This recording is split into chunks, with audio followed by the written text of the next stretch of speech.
Pakita ko lang sa inyo mga idol yung setup namin sa gig ng Sugarcane with parokya ni Edgar, no, sa SM Bataan. So yung FOH mixer na gamit namin is Mackie DL32S.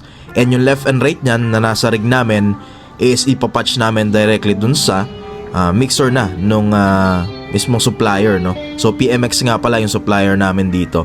So dito, ayun nga, left right lang kasi kami na nga yung magmi-mix nung front of house. So sarili na namin yung mixer and even yung mga cable. So yung mga kikita nyo mga makukulay na cable dyan sa stage is yun yung mga cable namin. So talagang dala namin lahat. Except of course sa drum set, no. So yan yung makikita nyo yung cable na yan.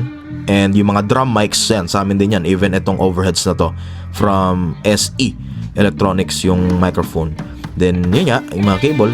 So madaling malaman if alin yun sa amin. So yung hindi item sa amin yun. Ayan, baba naman tayo, pakita ko sa inyo yung rig namin. Hindi ko palang magawa ng full rundown yung rig na to kasi anday pang changes and marami pa kaming need idagdag dyan. Pero anyway, ayun nga, yung sa IEM mix naman namin or yung mixer ng IEM na rig ng banda or na Sugarcane is yung Allen & Heath CQ20B and naka-splitter kami dito. Kaya dalawa yung mixer, so independent yung mix ng IEM, independent yung mix ng FOH.